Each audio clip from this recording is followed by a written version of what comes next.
जय हिंद दोस्तों। स्वागत है आप सबका शार्प स्टेपर कम्युनिटी में।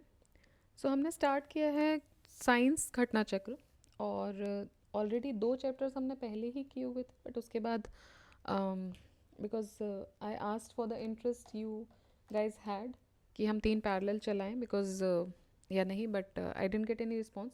सो एनीवेज, आई दृष्टि खत्म होने के बाद as I committed before, I have to complete this.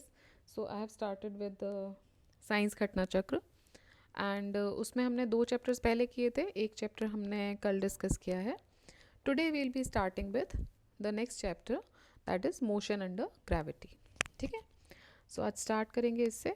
और इसके अलावा अगर हम बात करें तो अब 4 कंप्लीट प्लेलिस्ट आपके लिए इस चैनल पे अवेलेबल हो गई। अभी तक हम 3 डिस्कस करते थे, बट 3 स्टैटिक घटना चक्र की प्लेलिस्ट है। The one is history, then economics and ecology. इसके अलावा आई दृष्टि भी पूरी प्लेलिस्ट अब आपके लिए अवेलेबल है, आप उसको एक गो में भी रिवाइज कर सकते हैं।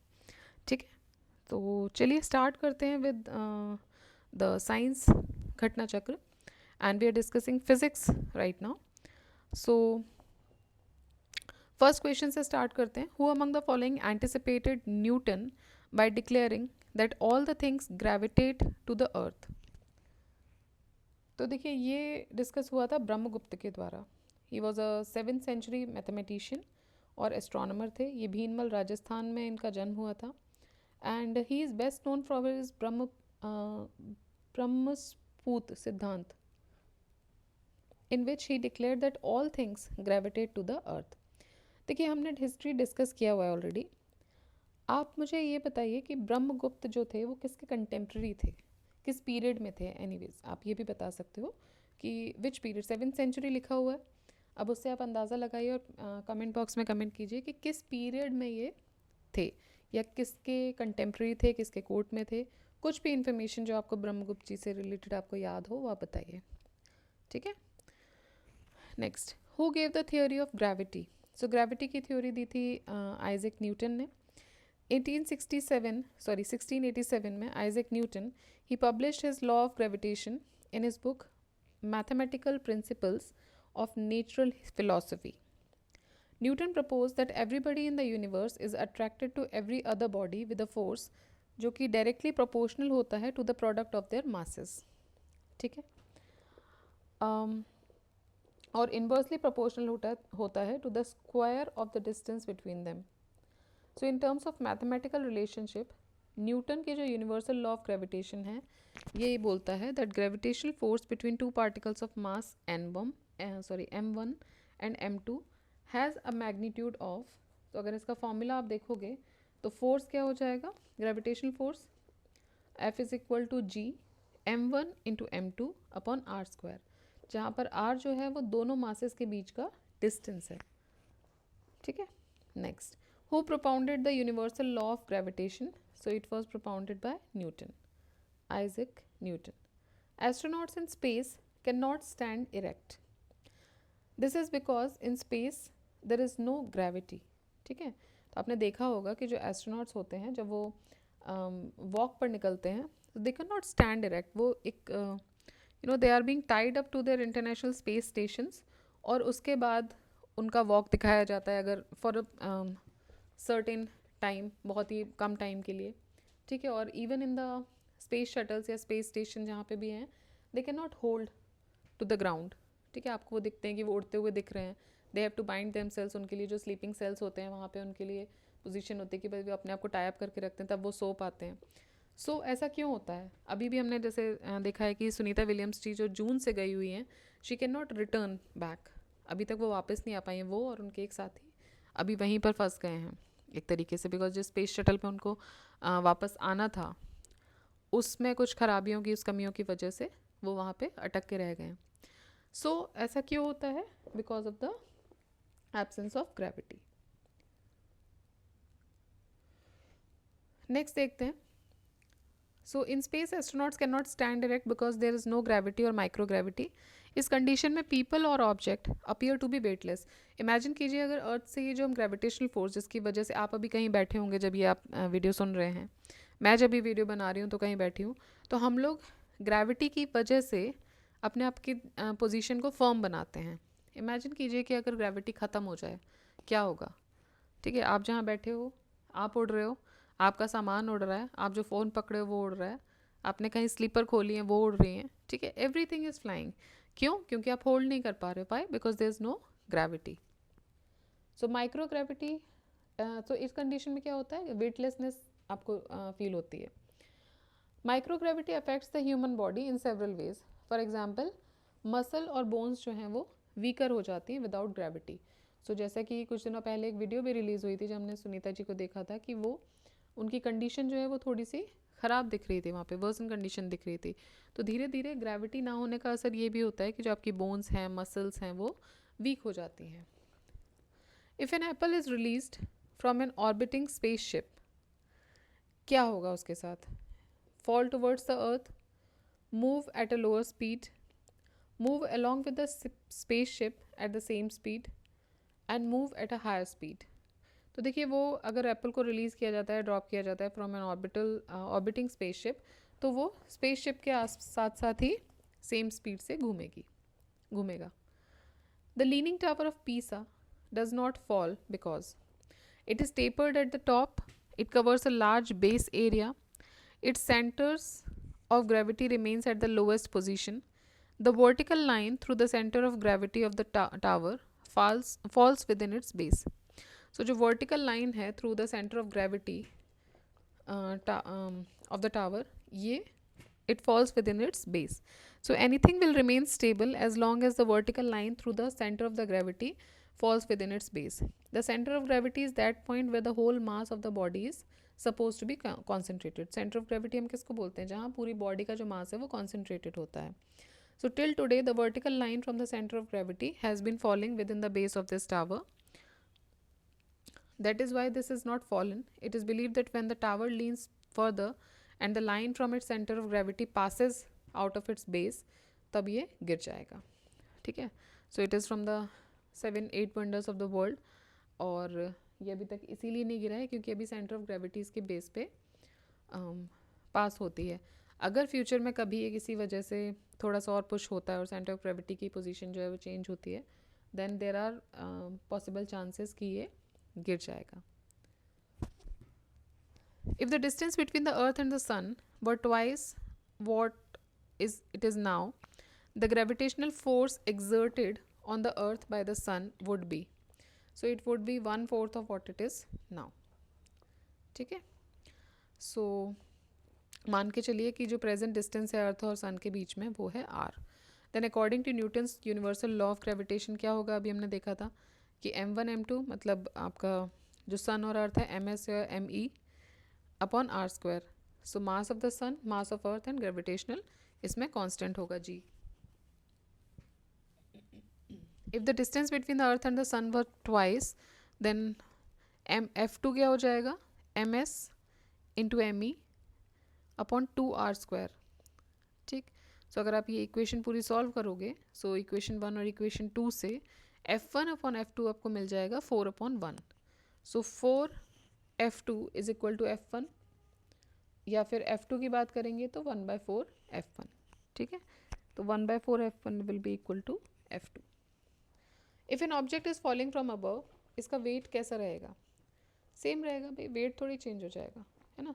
आइडियल कंडीशन में when the air resistance negligible होता है, तो अगर कोई ऑब्जेक्ट ऊपर से गिर रहा है तो उसका वेट जो होगा वो सेम रहेगा, because mass of the object and the gravity remains unchanged. If pieces of equal size of the wood, wax and iron falling from a same height, which one will reach the surface of the earth first? अगर equal size के टुकड़े लकड़ी का, wax का और iron का same height से आप उनको गिराते हो, तो which one will reach the surface at the first? So they will reach at the same time. Again ideal condition की हम बात कर रहे हैं कि जब एयर रेजिस्टेंस नेग्लिजिबल है, तो जितने भी पीसेज हैं they will fall from same height despite the wait difference, will hit the ground at the same time, because same gravitational acceleration सब पर अप्लाई हो रही है। ठीक है, नेक्स्ट देखते हैं। The 2 balls of iron and wood of same weight dropped from the same height. The 2 balls of iron and wood, एक लोहे का और एक लकड़ी का, of the same weight dropped from the same height in air, तो क्या होगा? The wooden ball falls letter.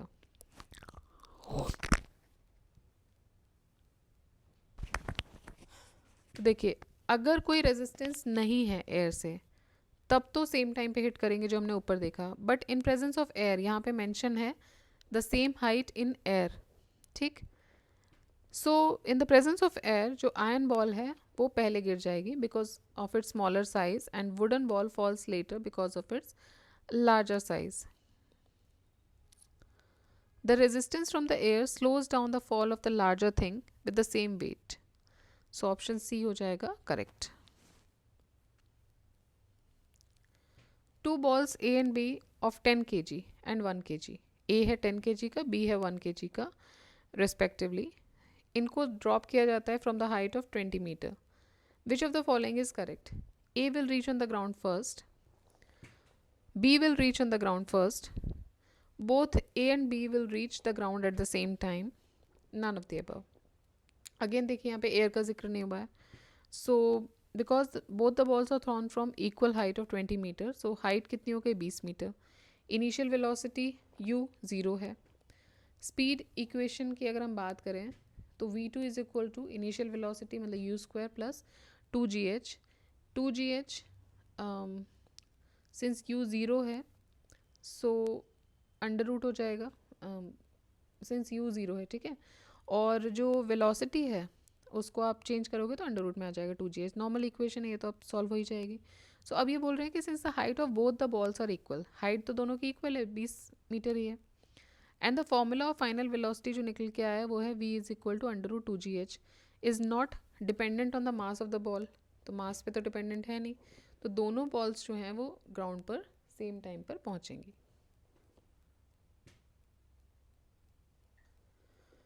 Next है असर्शन रीजनिंग का क्वेश्चन है. The weight of human being on the moon is 1/6 in comparison to earth, क्योंकि the moon does not have the gravity like earth. So देखिए दोनों ही statements sorry A statement सही, B statement जो reason है उसका वो गलत है. Moon is the moon is the earth's only natural satellite. The surface gravity of the moon is only 1/6 of that of the earth. So weight of the human being on the moon will be 1/6 of that of the earth. So assertion क्या हो जाएगा यहाँ पे सही हो जाएगा और reason इसका गलत है. Weight of anybody is same at every place on earth's surface, maximum at poles, more on equator, more on mountains than in plains. तो ये बोल रहे हैं कि weight of any body is, तो देखिए वो maximum रहेगा poles पे. At a given place, the value of acceleration due to the gravity is constant, but it varies from one place to another. At a given place, the value of acceleration due to gravity is constant. जो value है acceleration की, that is constant, but वो vary करती है from place to place on the Earth's surface. ये क्यों होता है? It is due to the fact that Earth is not a perfect sphere, and it is flattened at the poles, और ये bulge हो जाता है equator पे. So polar radius is less than equatorial radius. Now g is equal to gm upon r square. G and m remain constant, therefore जो आपका that g is directly proportional to 1 upon r square. So value of g is minimum at the equator and maximum at the poles. It means g increases as we move from the equator to the pole. Next, the weight of human body is, so weight of human body is maximum at poles.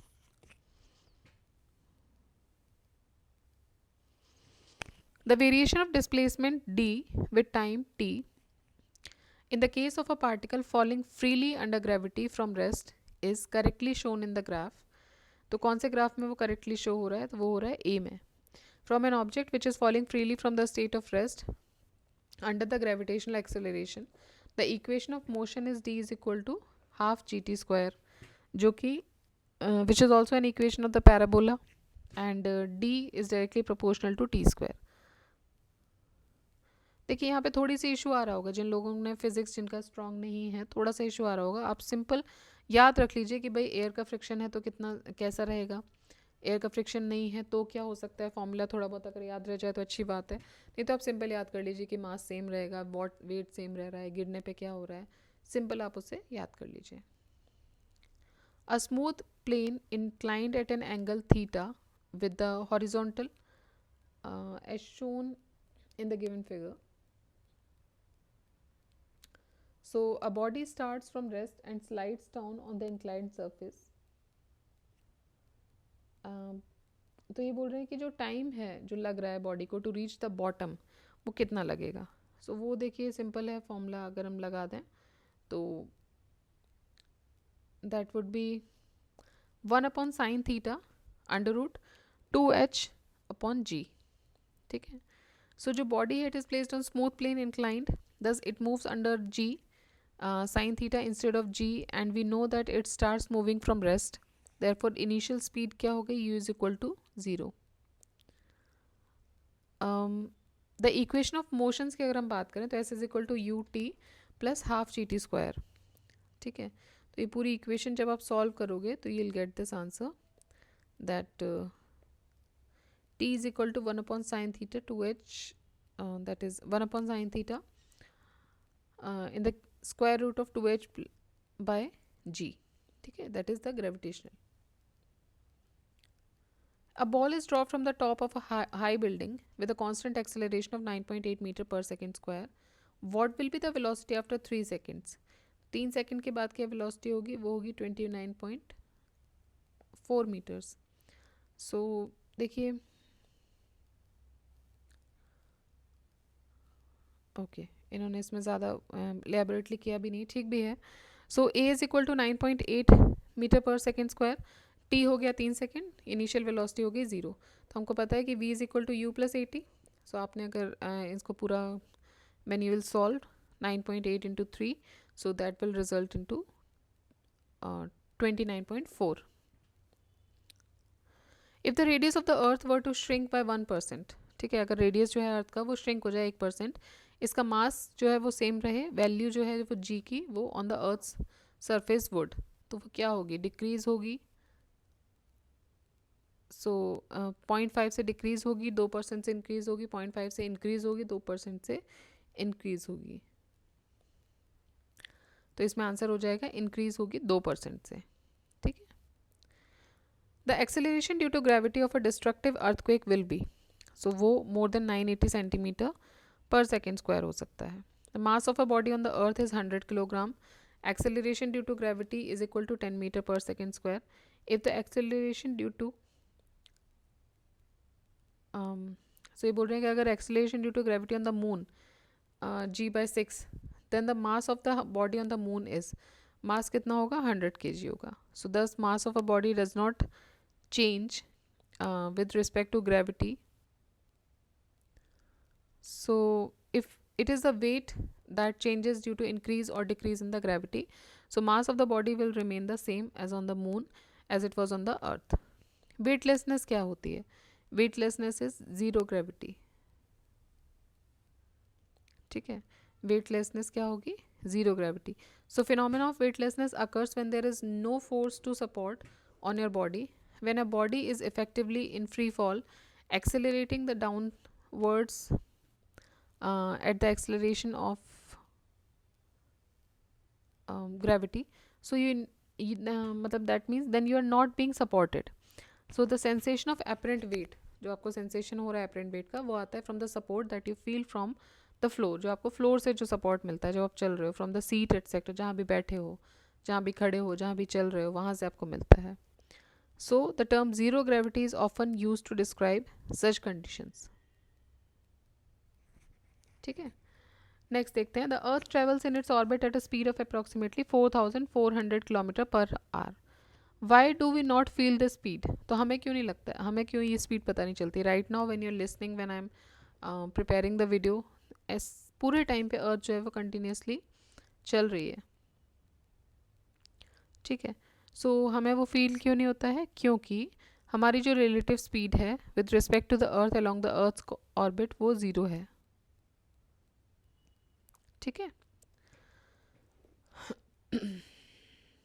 If the gravitational force of the earth suddenly disappears, which are of the following will be the correct consequences. अगर gravitational force जो है अर्थ का वो suddenly disappear हो जाता है let's say, तो क्या होगा, कॉन्सिक्वेंसेस क्या होंगे?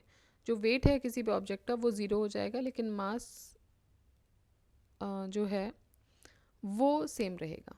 ठीक है, वेट ज़ीरो हो जाएगा, मास सेम रहेगा। An artificial satellite orbiting around the earth does not fall down. ये क्यों होता है? This is so because the attraction of the earth does not exist um, at such distance, then is neutralized by the attraction of the moon, provides the necessary speed for its steady motion, and provides the necessary acceleration for its motion. So, it provides the necessary acceleration for its motion. Satellite is kept moving in its orbit around the earth is due to, so it keeps on moving in the orbit around the earth due to centripetal force. So centripetal force क्या होता है? Real force होता है जो कि counteract करता है the centrifugal force and prevents the object from flying out. ठीक है, keeping it moving instead with the uniform speed along a circular or elliptical path. Gravity is the centripetal force that keeps planets moving. So basically जो gravity है वो centripetal force है जो कि planets को, it keeps planets moving around the sun and satellites moving around the planets. A geosynchronous satellite continuously active in its orbit due to centripetal force which is obtained by, so it is obtained by the gravitational force on the satellite by the earth. The known forces of nature can be divided into four basically classes में: gravity, electromagnetism, weak nuclear force and the strong nuclear force. So with reference to them, which of the following statement is not correct? So the statement which is not correct is gravity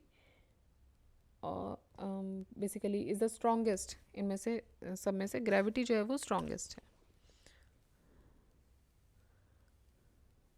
If a person sitting in a lift, then when will he feel that his weight gets increased?